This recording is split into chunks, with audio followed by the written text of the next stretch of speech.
Olá, eu sou o professor Lucas Neto. Sejam bem-vindos a mais um programa Escola Bíblica no seu lar. Hoje nós vamos estudar a lição de número 4, que tem como título Pastores e Diáconos. Dentro deste tema, nós vamos falar sobre 4 assuntos, e o primeiro deles será: quem deseja o episcopado? Em segundo lugar, vamos falar sobre qualificações e atribuições dos pastores e diáconos. Em terceiro lugar, vamos falar sobre o diaconato. E em quarto lugar, vamos falar sobre serviço, razão de ser do ministério. Vamos então dar início à nossa aula de hoje. Item número 1. Quem deseja o episcopado? Conceito do bom pastor. A palavra grega poimen, traduzida por pastor, como dom ministerial, do ponto de vista eclesiástico, denota os homens dotados de conhecimento e de poder, doados pelo Espírito Santo para governar a igreja.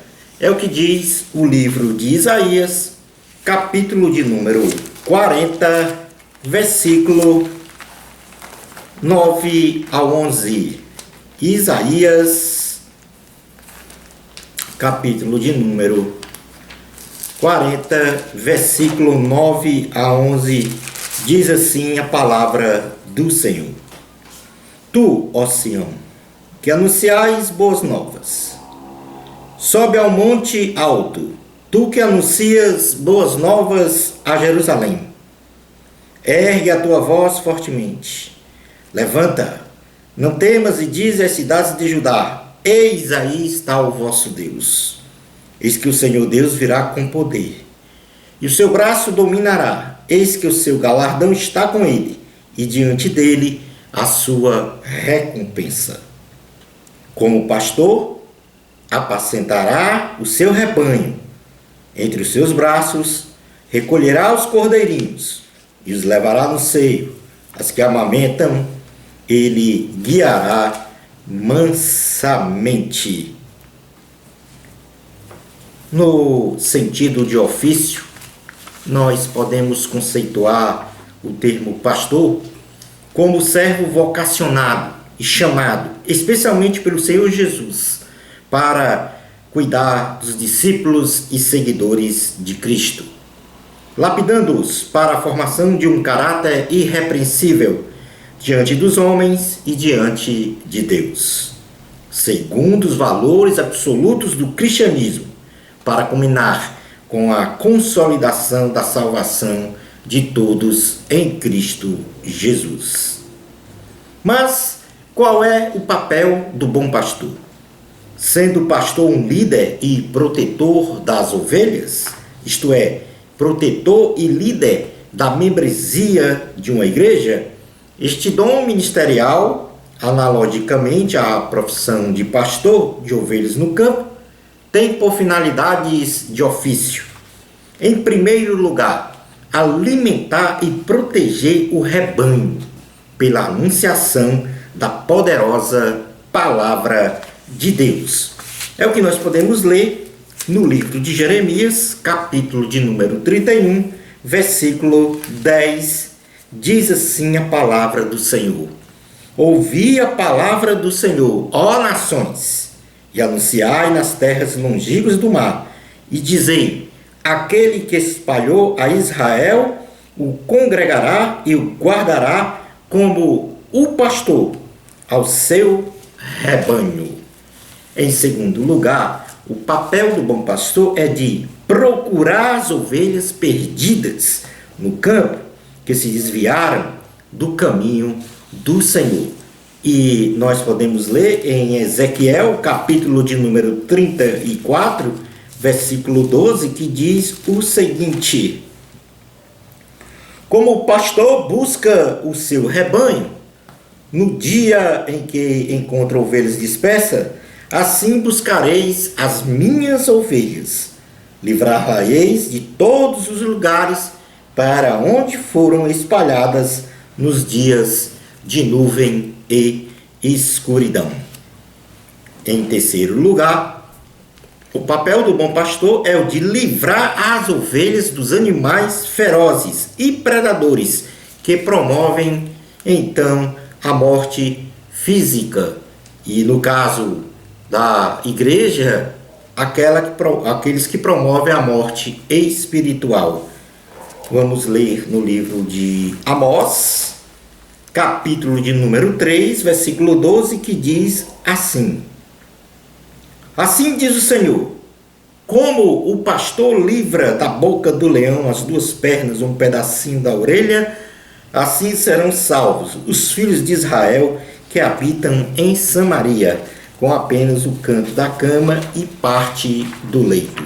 Portanto, o papel do bom pastor perpassa de forma genérica por três ações. Primeiro, alimentar e proteger o rebanho. Segundo, procurar as ovelhas perdidas. Terceiro, livrar as ovelhas dos animais ferozes. Fazendo aqui, então, uma analogia com a função nobre de um pastor de ovelhas. Considere-se que o Senhor Jesus, como sendo o sumo pastor da igreja, ao qual deu sua vida por ela. Então, o nosso sumo pastor é Jesus, porque foi Jesus que deu a vida pela sua igreja. E nós podemos ler isso na carta aos Hebreus, capítulo de número 13, versículos 20 a 21, que diz o seguinte: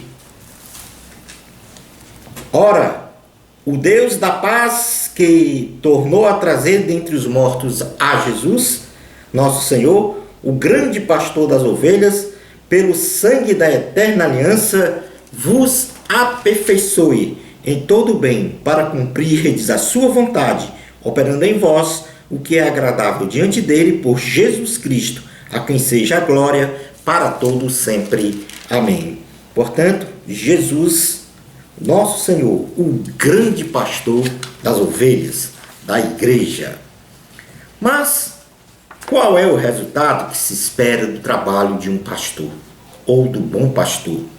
O resultado geral da ação do pastor em suas funções ministeriais é conduzir as pessoas à presença do Senhor Jesus Cristo para a salvação, que se consolida então nas seguintes ações. Em primeiro lugar, o resultado primeiro é preparar o povo de Deus para o serviço na obra do Senhor. Em segundo lugar, edificar o corpo de Cristo pela anunciação da palavra de Deus.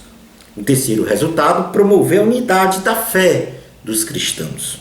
Quarto resultado, ensinar o conhecimento do Filho de Deus pela palavra e pelo seu exemplo.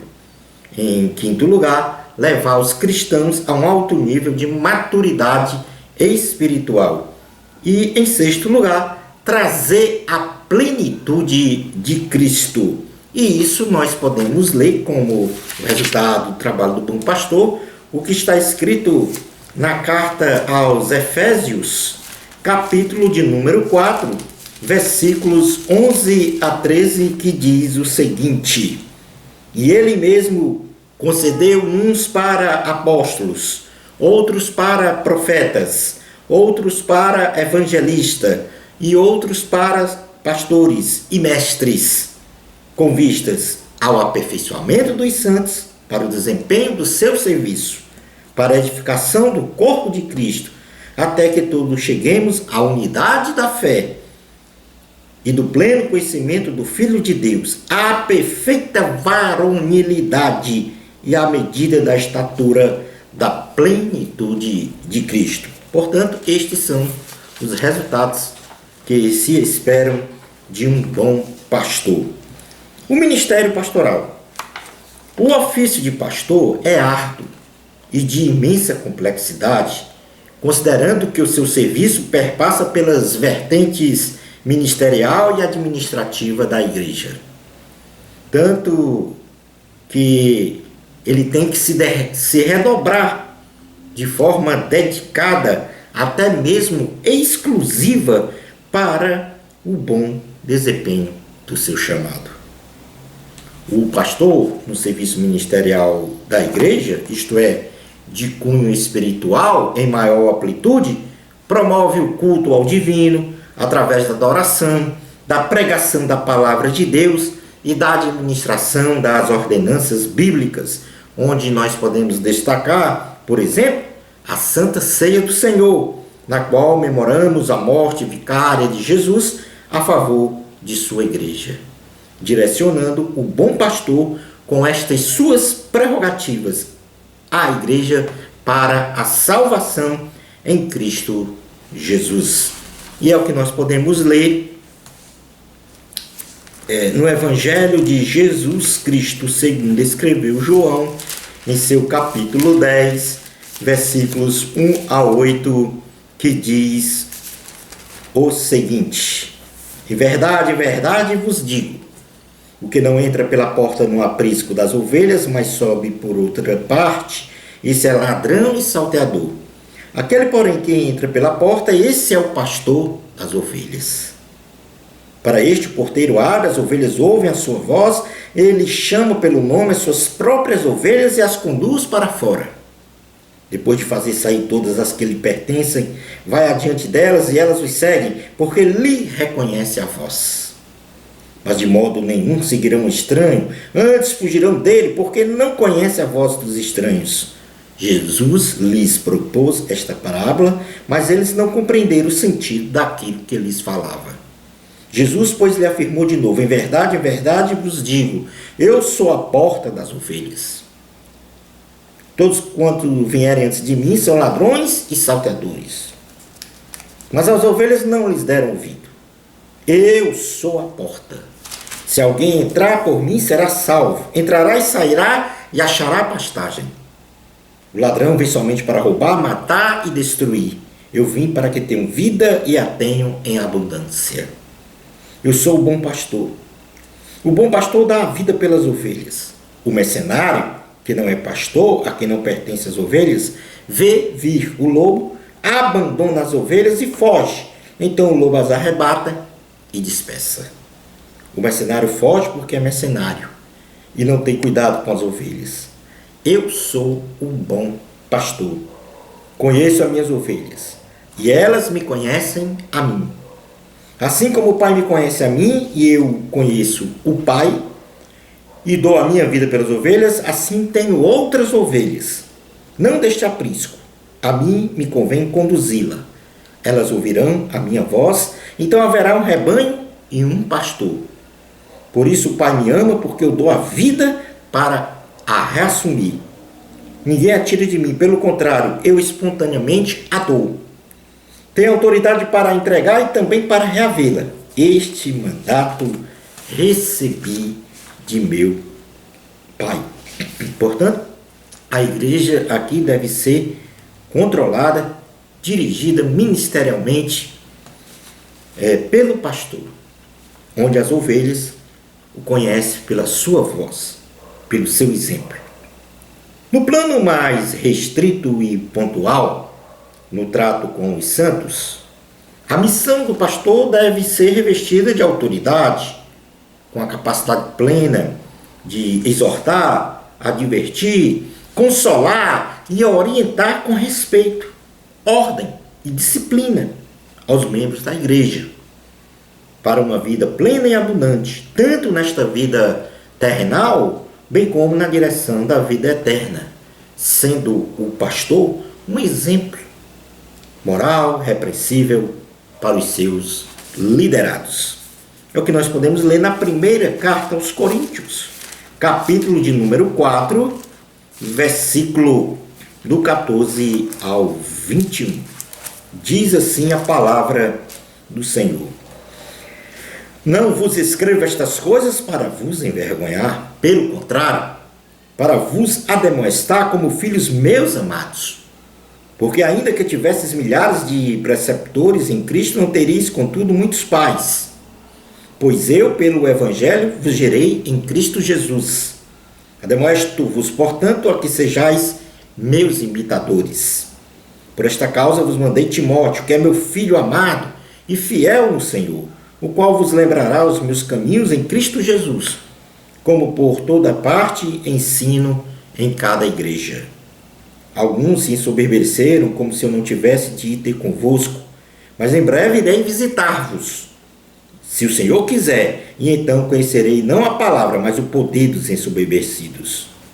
Porque o meu reino, o reino de Deus, consiste não em palavra, mas em poder. Que preferis? Irei a vós outros com vara ou com amor e espírito de mansidão? Portanto, aqui nós temos o apóstolo Paulo, que ademoesta como pai, ademoesta como pastor da igreja de Corinto, que no caso aqui estava a uma reprovação severa do pastor. O pastor no serviço da administração da igreja. Então, no item anterior, vimos ou discutimos sobre o pastor no serviço ministerial, e agora nós vamos falar um pouco sobre o pastor no serviço da administração da igreja.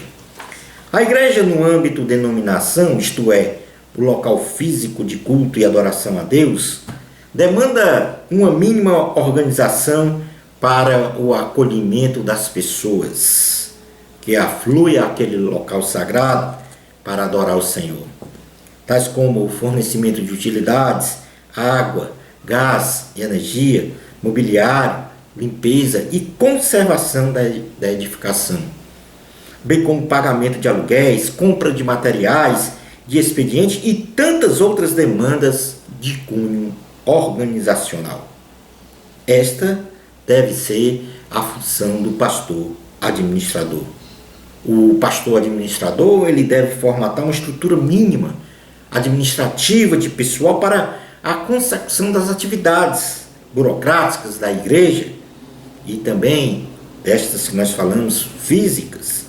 E no plano eclesiástico, ainda o pastor administrador ele perpassa pela escolha, pela consolidação, pelo treinamento, pelo envio e o acompanhamento de seus auxiliares, pastores, evangelistas, presbíteros, diáconos, para a ministração no campo congregacional, não restando dúvidas quanto a ser uma tarefa árdua e de alta complexidade, que sempre demandará difíceis decisões do pastor administrador. Portanto, no ministério pastoral, nós temos o pastor do púlpito, o pastor que prega a palavra, o pastor que ora, o pastor que delibera a voz de Deus para a igreja, e temos também, por outro lado, o pastor administrador, que cuida da estrutura da igreja, no sentido de que ela venha a funcionar, a acolher os fiéis. Mas existem dificuldades pastorais, tanto no campo administrativo como no campo ministerial. E aí nós temos que fazer exatamente essa diferenciação entre o pastor ministerial e o pastor administrador. Nem sempre as decisões administrativas do pastor agradarão a gregos e troianos. Então isso faz com que haja uma geração de conflitos, de interesses, de incompreensões, de levantes, de divisões, de motins e tentativas de aniquilação da reputação do pastor administrador por pessoa ou grupo de pessoas que tiveram seus interesses contrariados. Assim, para os contrariados, o pastor ministro de Deus é uma bênção, porém o pastor administrador é uma maldição, pois contraria interesses pessoais. E isto o pastor faz, ou deve fazer sempre, para proteger e zelar, melhor dizendo, pela mantença e segurança da instituição. Ou seja, o interesse da coletividade, o interesse da igreja, no sentido denominacional e também espiritual, deve estar acima de qualquer interesse particular. E, portanto, o pastor, tanto no campo ministerial como no campo administrativo, deve tomar as decisões de forma a zelar, conservar e preservar os interesses da instituição, da coletividade, da igreja. O pastor administrador deve ser um homem de Deus, que preserve os interesses da igreja de forma coletiva, não trocando o evangelho de Cristo por nada e nem deixando-se levar por fábulas humanísticas, não permitindo qualquer tentativa de domínio humano na organização, pois a igreja é de Deus e quem deve governá-la sempre é Cristo. Efésios capítulo 4, versículo número 15 e 16. Então, vamos fazer uma leitura aqui em Efésios capítulo 4, versículos 15 e 16, para consubstanciar exatamente o que eu falei agora sobre a questão do pastor administrador e o pastor ministerial. Diz assim a palavra do Senhor: mas, seguindo a verdade em amor, cresçamos em tudo naquele que é a cabeça, Cristo, de quem todo o corpo, bem ajustado e consolidado pelo auxílio de toda junta, segundo a justa cooperação de cada parte, efetua o seu próprio aumento para a edificação de si mesmo em amor. Portanto, aqui esses dois versículos nos remete a pensar ou estabelecer que Cristo é o cabeça da igreja e, como tal, todas as decisões devem ser tomadas para o aumento e a edificação da igreja em amor, não se vergando, se dobrando a qualquer interesse particular. Passemos agora a estudar o item 2 da lição, que fala sobre as qualificações e atribuições dos pastores e diáconos. Já que nós vamos falar aqui de características basicamente semelhantes que cada ministro de Deus deve ter em qualquer cargo na igreja. Na realidade, nós estamos falando sobre as qualificações e atribuições de pastores e diáconos, mas todos os outros níveis hierárquicos da igreja, presbíteros, evangelistas, líderes de ministérios, devem ter estas qualificações. As características do verdadeiro pastor.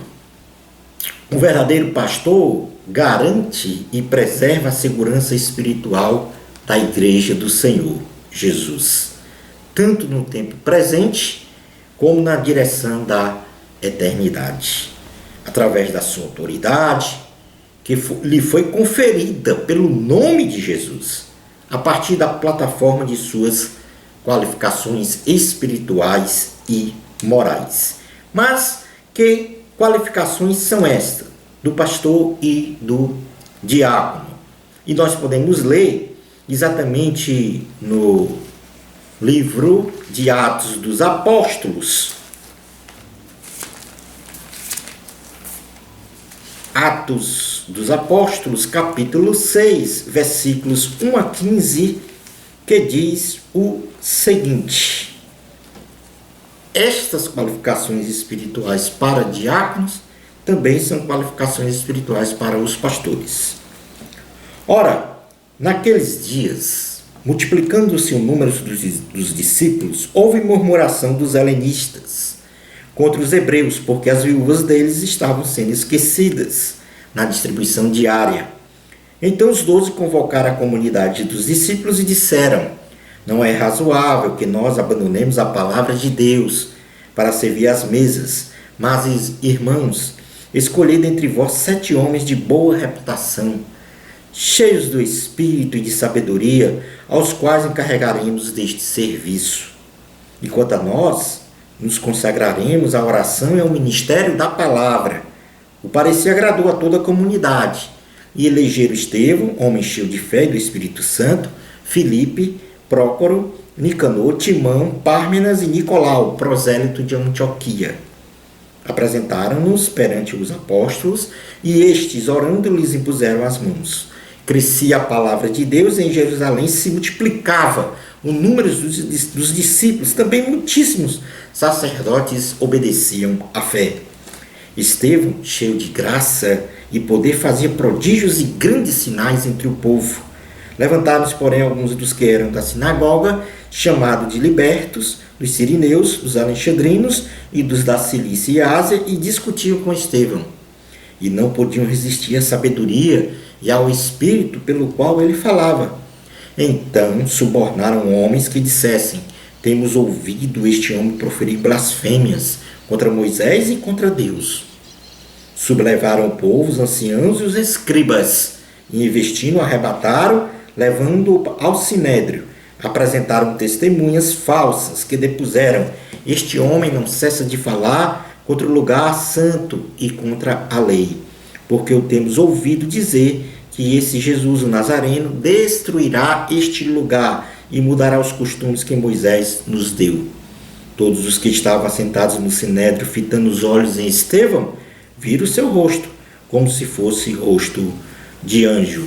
Passando agora a ler o capítulo 7 do livro de Atos dos Apóstolos, do versículo 54 a 60, nós temos: ouvindo eles isto, enfureciam-se no seu coração e rilhavam os dentes contra ele. Mas Estevão, cheio do Espírito Santo, fitou os olhos no céu e viu a glória de Deus, e Jesus que estava à sua direita, e disse: eis que vejo os céus abertos, e o Filho do Homem em pé, à destra de Deus. Eles, porém, clamando em alta voz, taparam os ouvidos, e unânimes arremeteram contra ele. E lançando fora da cidade, o apedrejaram. As testemunhas deixaram suas vestes aos pés de um jovem, chamado Saulo, e apedrejava Estevão, que invocava e dizia: Senhor Jesus, recebe o meu espírito. Então, ajoelhando-se, clamou em alta voz: Senhor, não lhes imputes este pecado. Com estas palavras, adormeceu. Portanto, aqui neste texto, nós lemos sobre a instituição dos diáconos. E para a instituição dos diáconos, foram aqui registrados algumas qualificações indispensáveis para o exercício desta função, que nós também podemos colocar, ou seja, estender aos demais cargos eclesiásticos. Estas qualificações espirituais, sistematizadas para o ofício do diácono, que está na base da pirâmide do governo da igreja, são também indispensáveis para a nomeação, posse e exercício dos demais cargos e ofícios eclesiásticos de governo da igreja. E isto reconhecidos biblicamente, estas qualificações, especialmente o de pastor, que nós vamos delinear na sequência, segundo o texto que nós lemos. Então, por exemplo, em primeiro lugar, o ministro de Deus, ele deve ser cheio de fé e do Espírito Santo. Atos capítulo 6, versículo 5 diz assim: o parecer agradou a toda a comunidade, e elegeram Estevão, homem cheio de fé e do Espírito Santo. Em segundo lugar, o ministro de Deus, ele deve ser cheio de graça e de poder. No versículo 8 do capítulo 6 de Atos diz: Estevão, cheio de graça e poder, fazia prodígios e grandes sinais entre o povo. Como terceira qualificação, o ministro de Deus deve ser cheio de sabedoria. No versículo 9 e 10 de Atos 6 diz: levantaram-se, porém, alguns dos que eram da sinagoga, chamada dos libertos, dos sirineus, dos alexandrinos e dos da Cilícia e Ásia, e discutiam com Estevão. E não podiam resistir à sabedoria e ao espírito pelo qual ele falava. Em quarto lugar, o ministro de Deus deve ser cheio de luz. Atos 6,15 diz assim: todos os que estavam sentados no sinédrio, fitando os olhos em Estevão, viram seu rosto como se fosse rosto de anjo. Em quinto lugar, o ministro de Deus deve ser cheio de amor e pronto para perdoar. E agora nós passamos a ler Atos capítulo 7, versículos 59 a 60, que diz: E apedrejava Estevão, que invocava e dizia: Senhor Jesus, recebe o meu espírito. Então, ajoelhando-se, clamou em alta voz: Senhor, não lhes impute este pecado. Com estas palavras, adormeceu. E, em último lugar, o ministro de Deus deve ter uma visão espiritual do reino de Deus. E nós podemos ler isto em Atos, capítulo 7, versículos 55 a 56, que diz: Mas Estevão, cheio do Espírito Santo, fitou os olhos no céu e viu a glória de Deus e Jesus, que estava à sua direita, e disse: Eis que vejo os céus abertos e o Filho do Homem em pé à destra de Deus. Portanto, tipificando aqui a visão espiritual do reino de Deus. Mas estas são qualificações espirituais que nós podemos recapitular de forma bem rápida. O ministro de Deus, quanto às qualificações espirituais, deve ser cheio de fé e do Espírito Santo. Deve ser cheio de graça e de poder. Deve ser cheio de sabedoria. Deve ser cheio de luz. Deve ser cheio de amor e pronto para perdoar. E deve ter uma visão espiritual do reino de Deus. Passemos agora a verificar quais são as qualificações morais do pastor e do diácono, bem como de qualquer pessoa que venha a exercer um cargo eclesiástico. Vamos fazer uma leitura na primeira carta a Timóteo, e nesta carta de Paulo a Timóteo é que se traz o maior número de qualificações. Primeira carta a Timóteo, capítulo de número 3, versículos de número 1 até o 13, e depois vamos ler carta a Tito, capítulo de número 1, versículos 5 ao 9. Então diz assim a palavra do Senhor, primeira carta a Timóteo, capítulo 3, versículos 1 a 13. Fiel é a palavra. Se alguém aspira ao episcopado, excelente obra almeja. É necessário, portanto, que o bispo seja irrepreensível, esposo de uma só mulher, temperante, sóbrio, modesto, hospitaleiro, apto para ensinar, não dado ao vinho, não violento, porém cordato, inimigo de contendas, não avarento, e que governe bem a própria casa, criando os filhos sob disciplina, com todo o respeito, pois se alguém não sabe governar na própria casa, como cuidará da igreja de Deus? Não seja neófito, para não suceder que se ensoberbeça e incorra na condenação do diabo. Pelo contrário, é necessário que ele tenha bom testemunho dos de fora, a fim de não cair no opróbrio e no laço do diabo. Semelhantemente, quanto a diáconos, é necessário que eles sejam respeitáveis, de uma só palavra, não inclinados a muito vinho, não cobiçosos de sorte da ganância, conservando o mistério da fé com a consciência limpa. Também sejam estes primeiramente experimentados e, se mostrarem irrepreensíveis, exerçam o diaconato. Da mesma sorte quanto as mulheres, é necessário que sejam elas respeitáveis, não maldizentes, temperantes e fiéis em tudo. O diácono seja marido de uma só mulher e governe bem seus filhos e a própria casa, pois os que desempenharem bem o diaconato alcançam para si mesmo justa preeminência e muita intrepidez na fé em Cristo Jesus. Na carta de Paulo a Tito, no capítulo 1, versículos 5 a 9, diz assim: Por esta causa te deixei em Creta, para que pusesses em ordem as coisas restantes, bem como em cada cidade constituísses presbíteros, conforme te prescrevi, alguém que seja irrepreensível, marido de uma só mulher, que tenha filhos crentes que não são acusados de dissolução, nem são insubordinados.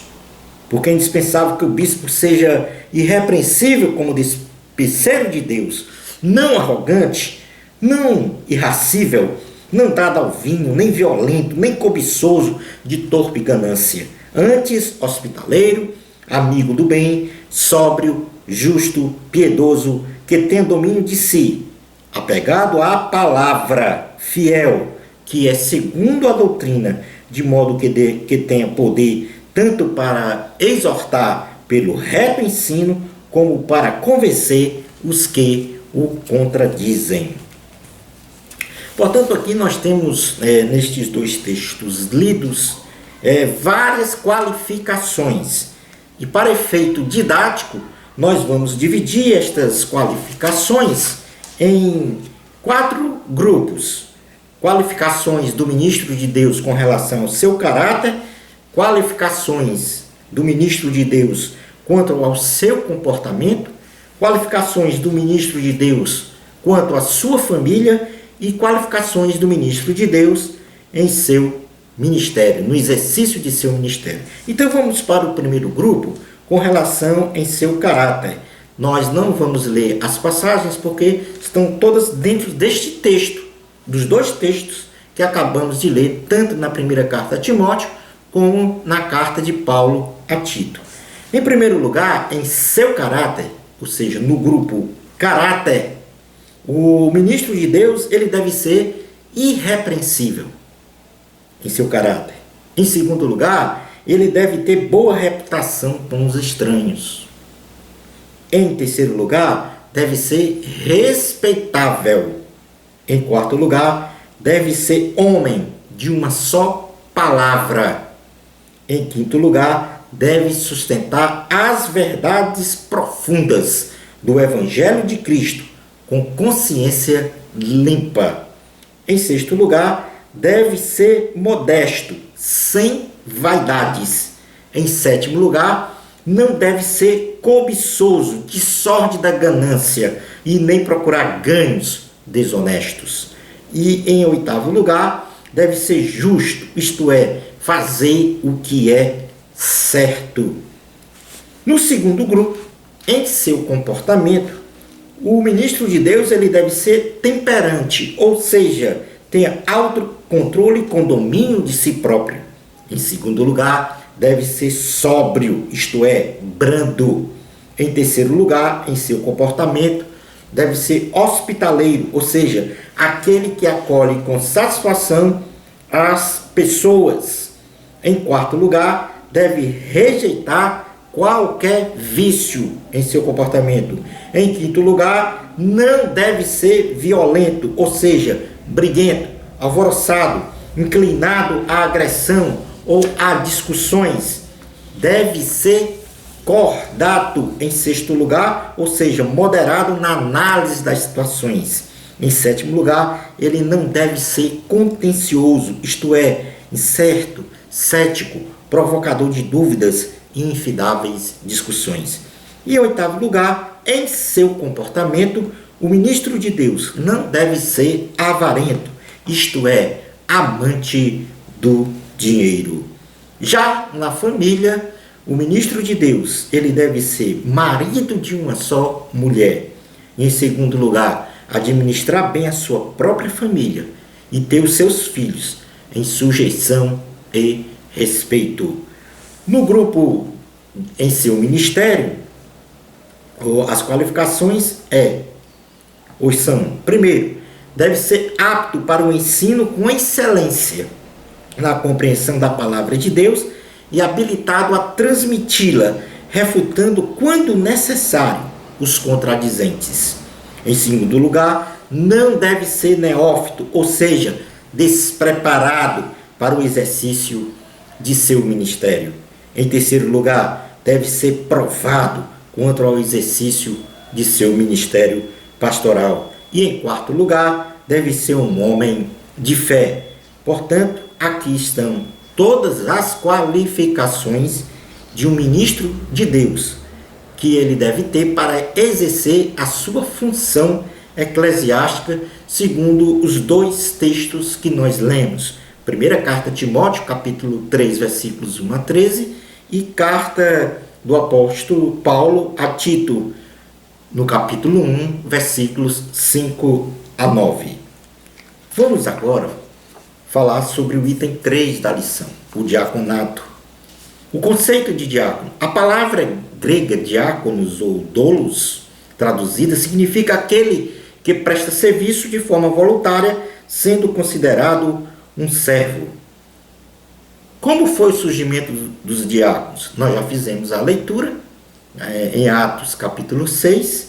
Os diáconos eles foram inicialmente constituídos para o trabalho de assistência social às viúvas da igreja primitiva, pois os apóstolos estavam exercendo essa função, desviando-se do ofício espiritual de pregar a palavra e de realizar as orações, e assim eles escolheram 7 homens ilibados para exercerem as atividades sociais na igreja.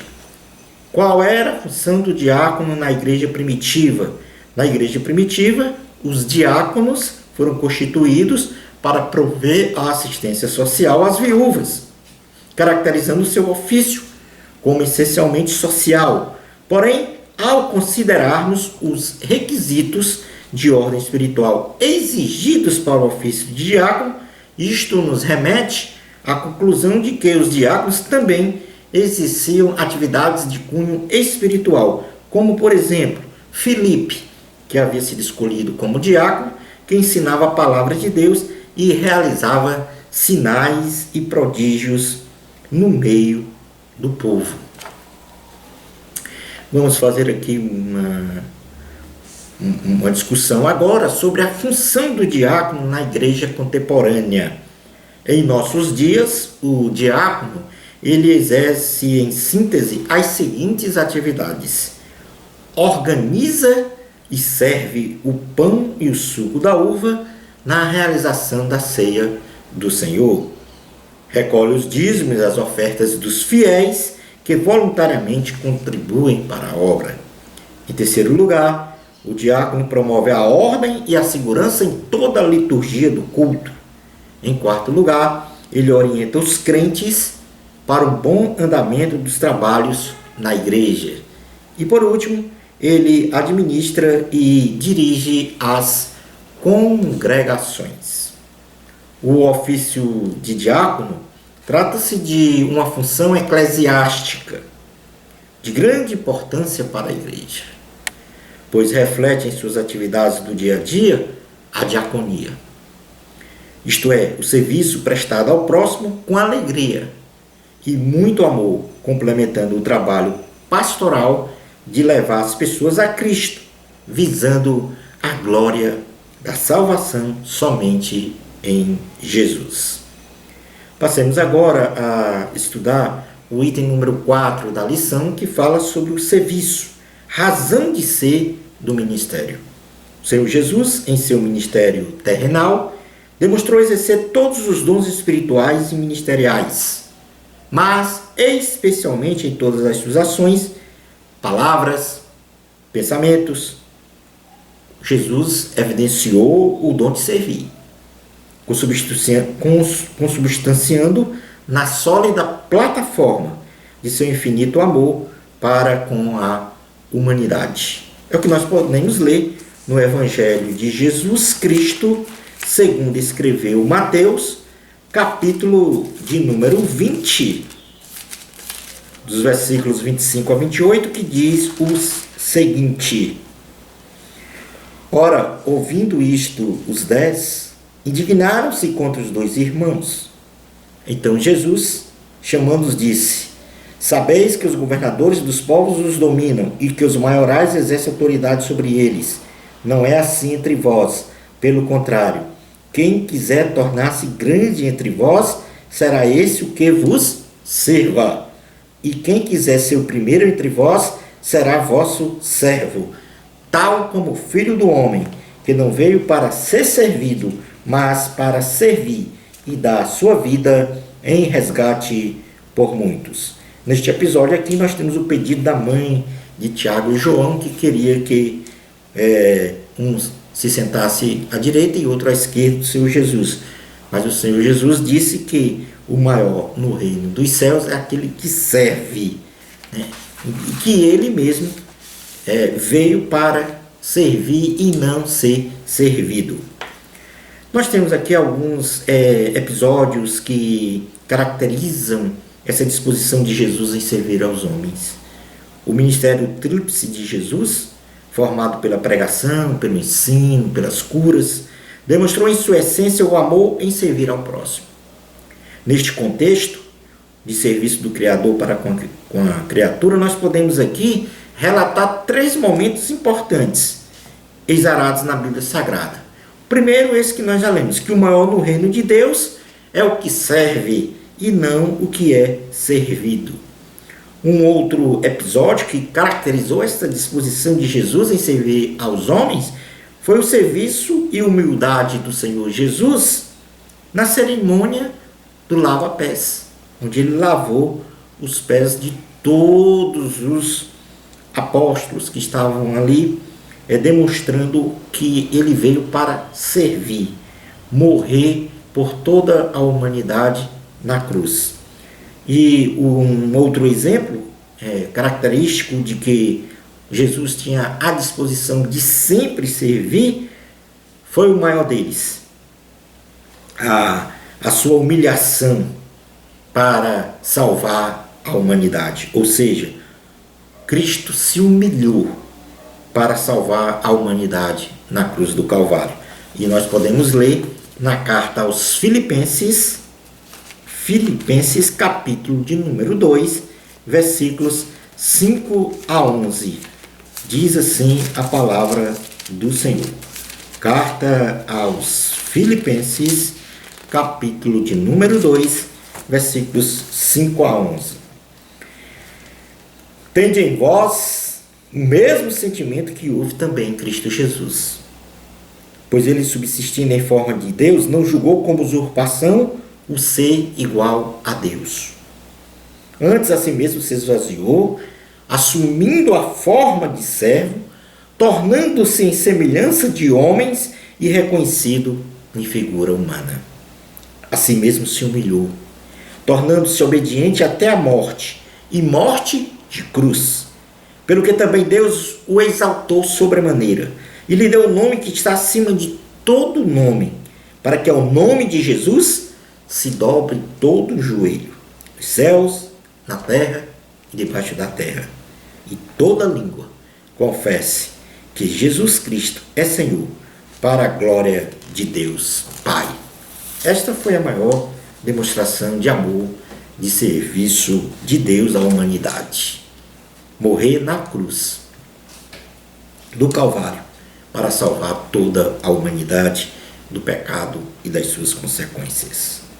Concluindo a aula de hoje, ser pastor ou ministros de Deus é para homens vocacionados e chamados pelo Senhor, que possuem em sua alma a essência do mesmo amor de Cristo para com a igreja.